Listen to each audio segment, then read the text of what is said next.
Mga pangarap, liwanag at dilim. Sa panahon ng kadiliman, marami ang tahimik na naghihirap. Ngunit darating ang araw na lilipas ang lahat ng ito. Ang takot, pang-aapi at kabiguan. Kaya kayong mga kalaban at dayuhan, huwag niyo akong salingin. Noli Me Tangere.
Binibinis Ginoo, dito na po si Senyor Gustomo Ibarra.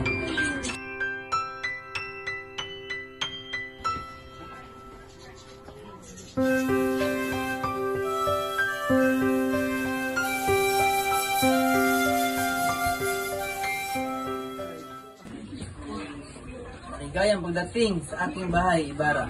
Matagal kang nawala sa aming bayan. Pagdiriwang natin ang pagbalik ng anak ni Don Rafael, si Crisostomo Ibarra. Maraming salamat, Kapitan Tiago. Matagal ko nang hinangad na masalayan ng aking bayang Sinilangan at si Maria Clara. Crisostomo, akala ko hindi ka nagbabalik. Marami akong nais sabihin sa iyo. Hindi ko kayang lumayo sa iyo at sa ating pangarap. Hindi ka dapat narito, Ibarra, sa anak ng Irehe. Hindi mo pa raw. Maraming natutunan ngunit sana hindi mo kalimutan ang puro ng simbahan. Padre, sa Europa man ako nag-aaral. Pero dala ko pa rin ang ating pagkalat sa ating pananampalataya. Ang bayan ay para lamang sa simbahan. Hindi sa isang katulad mo na mapagmataas. Huwag kang magyabang, Ibarra. Yung ama ay Padre Damaso, ay hangganan ko ang lahat. Ang aking ama ay isang mabuting tao. Crisostomo, tama na. Hindi ito ang tamang lugar sa pagtatalo. Aba, Diyos ko, ano na lang sasabihin ng mga bisita ko?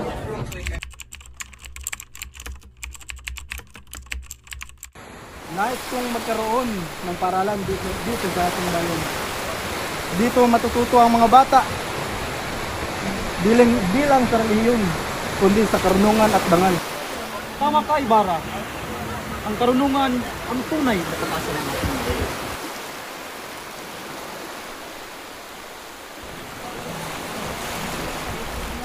Ingat ka, Ibarra. Sapagkat hindi lahat ay natutuwa sa iyong binabala.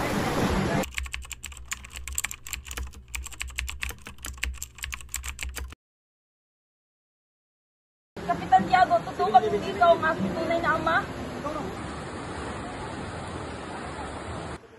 Ako ang iyong ama, Maria Clara. Ako! Eh, huwag mong piliin si Ibarra.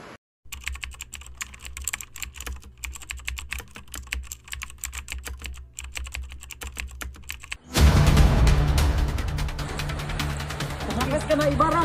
Ako nang bahala sa mga Baltiyo! Hindi kita malilimutan para sa bayan. Tumakas ka na, ako nang bahala dito!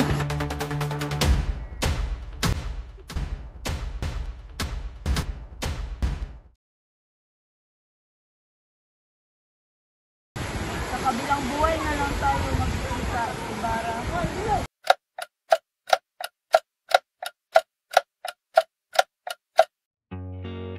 Pinipini, naway matagpuan mo rin ang Ginoong ituturing kang mundo kahit napakaraming bituin sa paligid mo. Sa nakaraan, bawat pangyayari may malalaman.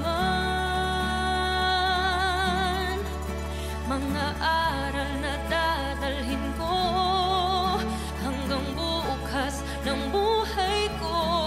Lahat ng pagsubok ay kakayanin ko. Babaguhin ang buong mundo.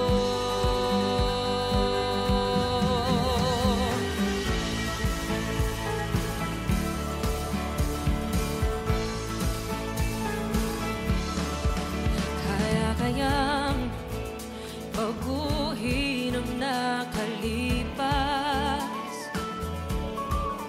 Maiiba kaya ang mangyayari?